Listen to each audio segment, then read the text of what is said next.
We begin with breaking news from St. Mike's School in Toronto. We'll take you there live in a moment. The latest is that two of the school's most senior administrators have resigned their posts. Principal Greg Reeves and school president Father Jefferson Thompson. Police are investigating allegations against several students at the school for assault and gang sexual assault. The administration was criticized for not reporting the alleged assaults when they first became aware of them. The CBC's Kelda Yoon is live outside St. Michael's with the latest. Kelda, surprise resignations coming just days after the principal said he would not step down. Carol, that's right. Principal Greg Reeves said just a couple of days ago that he was adamant in not stepping down and moving forward. But as we know, earlier tonight, it was revealed that it was announced by the school that both the president, Jefferson Thompson, as well as the principal, Greg Reeves, they have both resigned. Now, in the statement that was released tonight, the school stated that both Reeves and Thompson have always put the welfare and the education of the students of St. Mike's first. It also stated that both of them want the school to move forward without distractions after the horrific incidents of student misbehavior that came to light over the last week and a half. Now, what we know right now is that 6 students have been charged with gang sexual assault after an incident that was recorded on video that first came to light last week. Since then, more allegations have come forward. More people have come forward with allegations of incidents of student misbehavior. In total, police are now investigating 6 incidents involving 4 videos. Earlier tonight, Mayor John Tory was asked about what he thought of the latest developments. Here's what he had to say.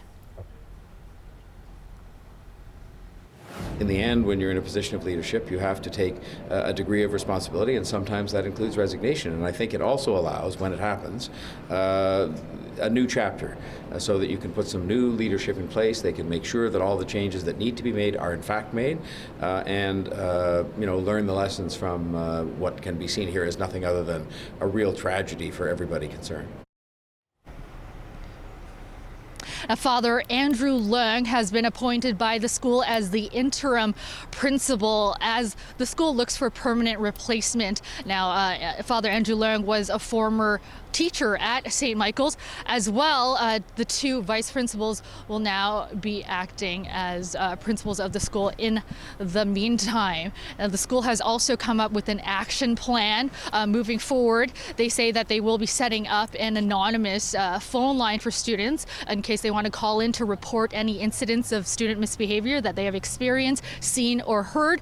As well, all events that involving external groups as well as public performances and school teams, all of them have been canceled for the remainder of the year. Students will be participating in workshops to do with involving the latest developments. They'll be the school will be holding those as well. The school will be conducting an investigation, a third-party investigation into the culture and ethics.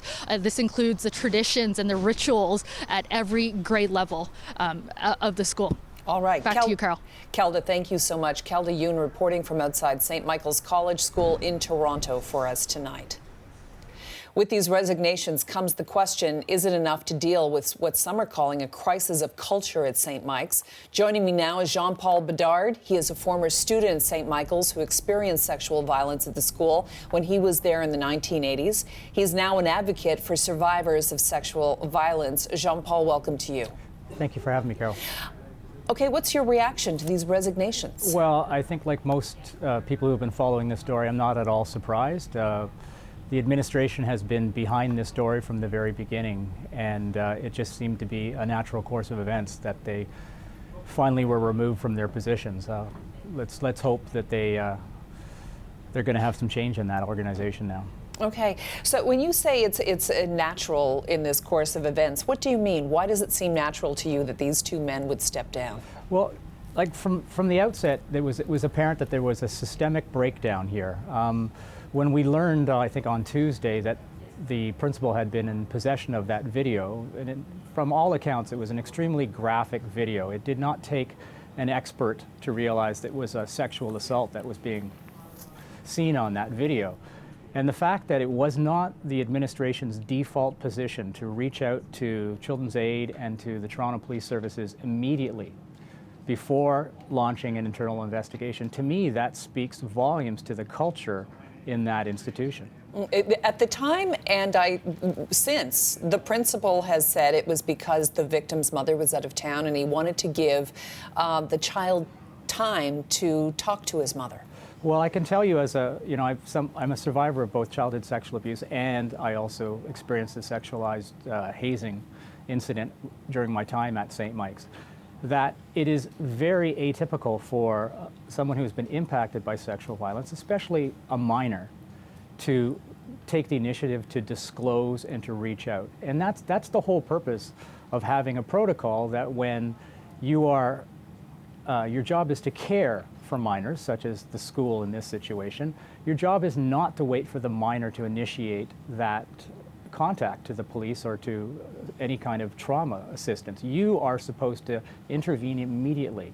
And the reason I say that is that what we need to realize, when the specialist, such as the Toronto Police Service, comes in, they can keep the integrity of the investigation, and also, because they are trauma informed, they are able to conduct the investigation in such a way that it limits future possibility of this trauma being long-lasting and having further repercussions in the individual's life.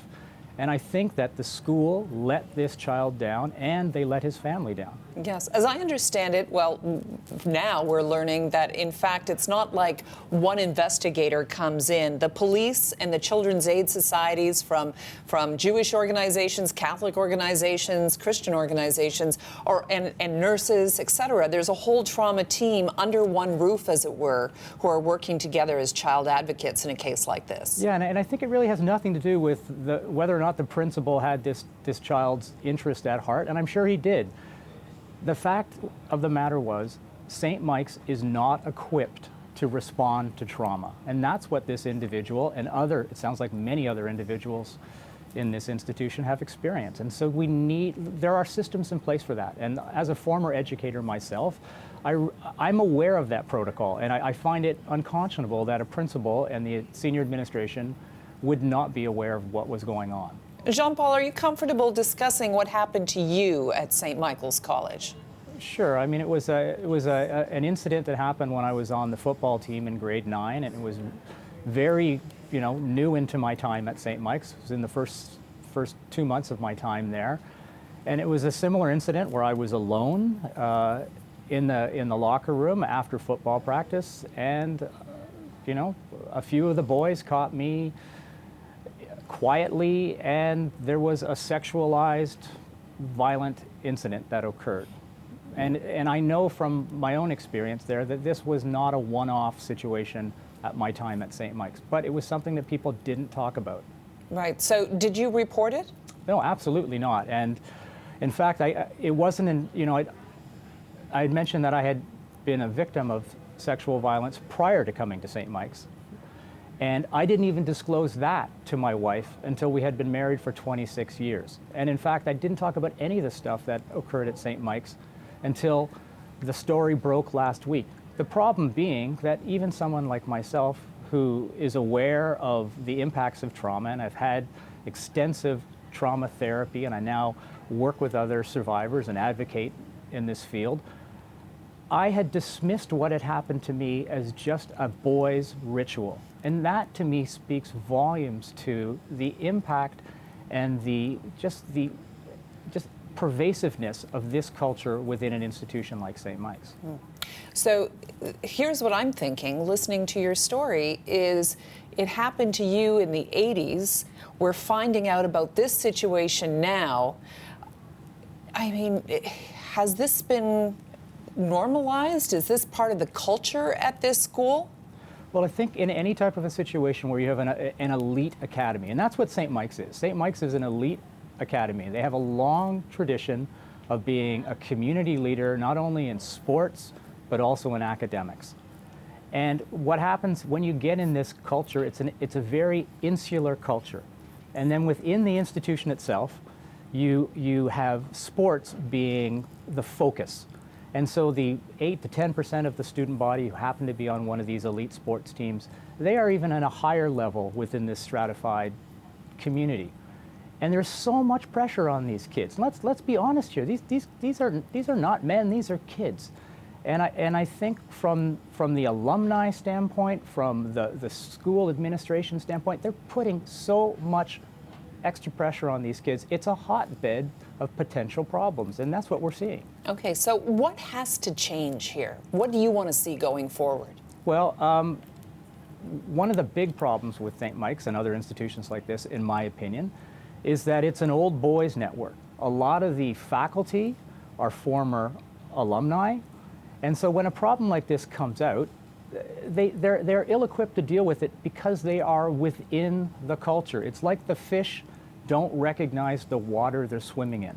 And so when I heard that it was the administration that was going to be picking the outside council that was going to come in and like redesign the culture that's taking place there, I didn't have a lot of hope for that.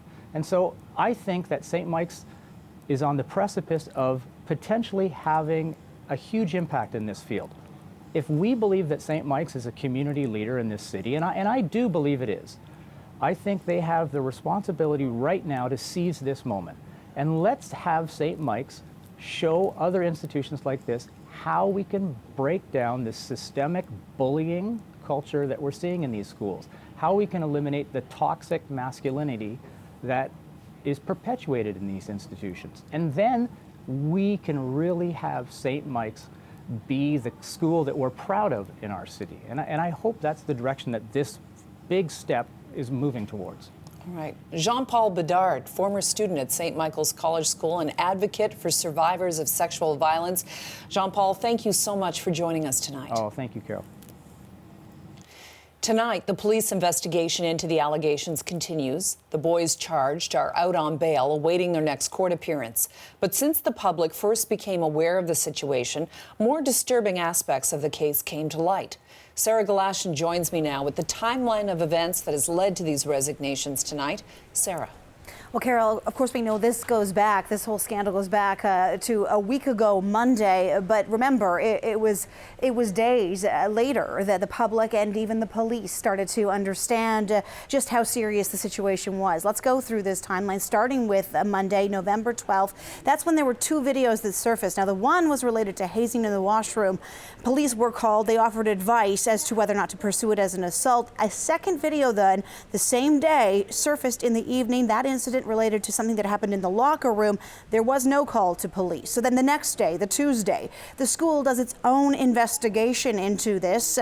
4 students are expelled. We understand related to that first video. Then Wednesday, the school continues on with its own investigation. 4 students expelled this day and another one suspended. Toronto police get calls from the media inquiring about a video of an alleged sexual assault circulating on social media. Police go to the school. The school hands over the second video. Police publicly classify it as child pornography. They launch an investigation, and the school reaches out to parents telling them that the police were notified about those incidents on Monday.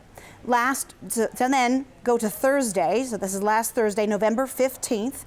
There's a third incident involving another alleged sexual assault. Also, police dispute that claim that the school had made, that it was forthcoming about what was going on. Then on Sunday, November 18th, a significant day, a 4th video surfacing. Police are notified. Principal Greg Reeves admitting that he did not go to police initially about the first alleged sexual assault. He said because the victim had not told his parents yet. And then this week, so then Monday, the 19th, 6 boys arrested. They appear in court. They are granted bail. Tuesday, police announce more investigations, so now the total is 6. The school announcing then as well that they are canceling the mid-year assessments, as well canceling all sporting events and performances. And then, Carol, of course, we know that night was the night that they invited alumni to the school, and there was an alumni meeting discussing the situation as it had been unfolding. And we were told that at that meeting there was support for the leadership of the school. That's right. The board of directors of the school released a statement yesterday afternoon, so Wednesday afternoon, a day after that alumni meeting, and talking about the dedication and the care for students on the part of both Principal Greg Reeves and the board president, Jefferson Thompson. I want to put up part of that statement for you. It reads that they continue to have the full support of the board for how this is handled. And they are both men of the highest integrity and continue to have our trust to lead us forward. Now, it's unclear, did something happen in a 24-hour period overnight that has led now to those same two men resigning? We know there were calls during that alumni meeting for there to be resignations. As much as there was support, there were also calls for resignations. Just in the last hour, those calls answered. Principal and board president, they both have resigned, as we've been saying, so that the school, they say in the statement, they want the school to be able to move forward without distraction. Of course, Carol, moving forward also are the multiple police investigations that are now ongoing, and the number of them really growing over the past 10-day period. All right, Sarah, thank you. You're welcome.